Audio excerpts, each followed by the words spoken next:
Hey y'all, welcome back to my channel. My name is Kim, and if you're new, welcome. I'm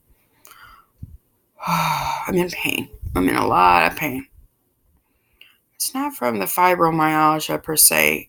Today hasn't been that. I've hurt today, but it's like only been a 4 or 5, so out of 10, which is like amazing, right? Like it's time to run, be in the Olympics, and you know, get out there and plow your garden by hand and move all your furniture and you know run 50 miles. And when you're only a 4.5 or 5 out of 10 in pain, that's like Jesus came down himself and created a miracle on you, because that's how infrequent it happens. Well, so while I'm having that great thing happen to me today, I was just in the kitchen with my father, and I felt a pain in my lower right quadrant in the back, and I was like, and it almost took me to my knees. Then I let up, and then nothing, and then about 2 minutes later, wham, it hit me again. And then nothing, and then wham, about a minute and a half, 3 months later, it hit me again. And my dad and I looked at each other and, kidney stone. I'm passing a kidney stone. At least I'm hoping I'm passing a kidney stone, because they have to be usually under 5 millimeters, unless you got huge ureters. They have to be under 5 millimeters to pass. Otherwise, they get stuck. So, anyways, have you had kidney stones?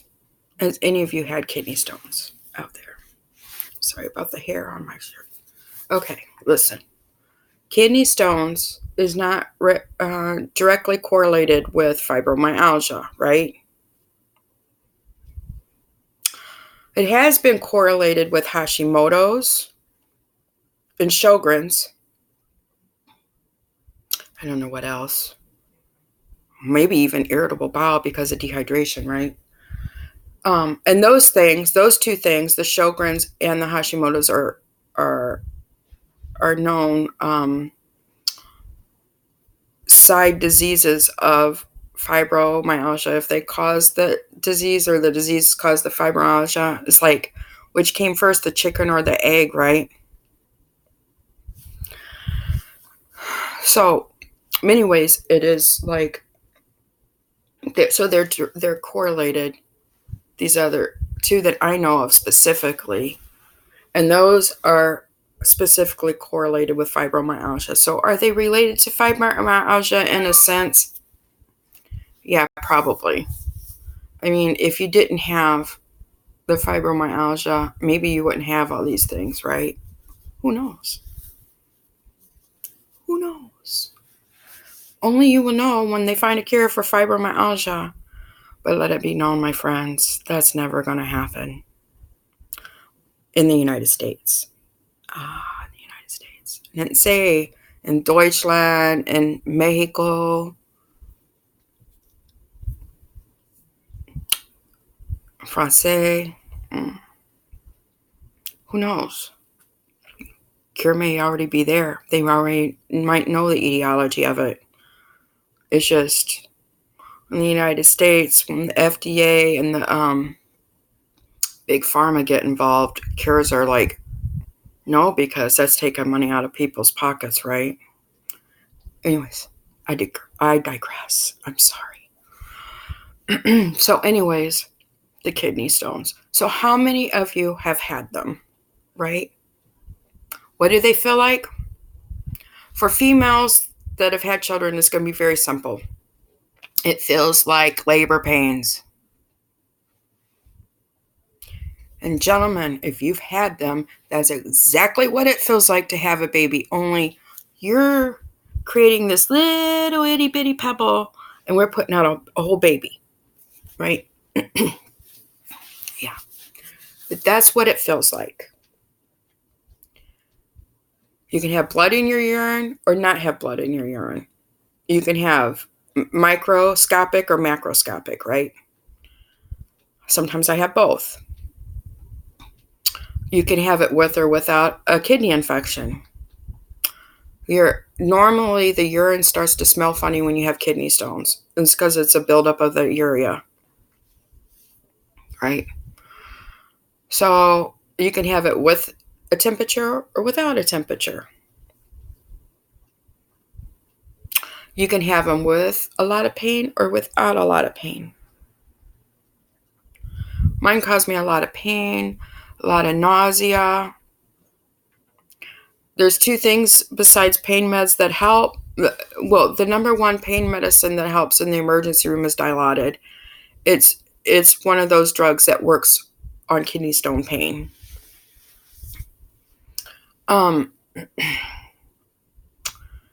Pacing.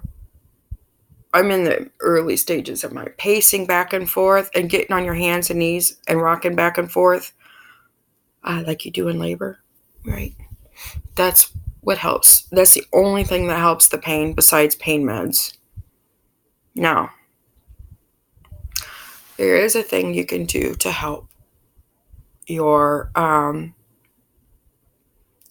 kidney stones along. Well, there's two things. First off, you got to flush it with water. Water. I didn't say Gatorade. I didn't say none of that. I said water because it needs to not have to digest. It needs to go straight through you. So you're flushing the system out, right? The other thing you need to drink is lemon juice. The higher the concentrate, the better off it is for you. It eats away at the stone. Do not use cranberry. If you are known to get kidney stones, don't ever drink cranberry juice, take cranberry tablets, eat cranberries, whatever. They make kidney stones bigger. 2 urologists, 2 different places have told me this. And it's true. I've been through it. Now, the thing with the lemon juice is, great, sign me up. But I have acid reflux. And that means I would be up all night long throwing up. So what good would it do? Because it would just be coming up. So I don't know. There's another drug, Flomax, that they use, and it dilates the ureters. And if you have normal blood pressure or high blood pressure even, it would be safe to take. I have low blood pressure, and it bottoms my blood pressure out and makes me pass out. Unfortunately, because it was amazing when passing a kidney stone. So back to this. So is it related to the fibromyalgia? Well, not really, but in a roundabout way, it is. So if you've always wondered, you got to think, okay, what illness do I have that causes kidney stones? And then is that illness directly correlated with fibromyalgia? Just as simple as that. Sjogren's, check, right? Hashimoto's, hypothyroidism, check. Okay? They're related to fibromyalgia, and they're also known causers of kidney stones. There's different kinds of kidney stones. I'm talking about calcium oxalate stones. I'm sorry. So there's several stones. There's those stones. There's what was that one drug they took off the market years ago that helped you lose weight? Ephedra. There's ephedra stones. Yeah. People in the military were passing like crazy. They were taking it to stay awake. Anyways, once again, I digress.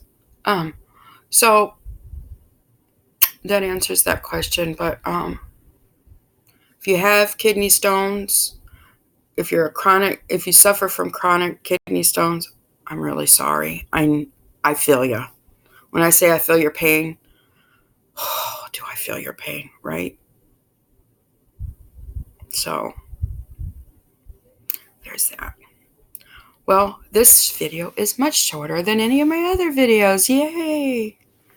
So, having said that, remember to watch the pampering video and sign up for my pampering giveaway. Make sure you subscribe to my channel. Subscribe.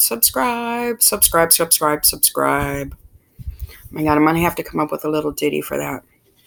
Anyways, please ring the bell, ding, ding, ding, ding, ding, because then half the time YouTube doesn't send out notifications when people upload a video.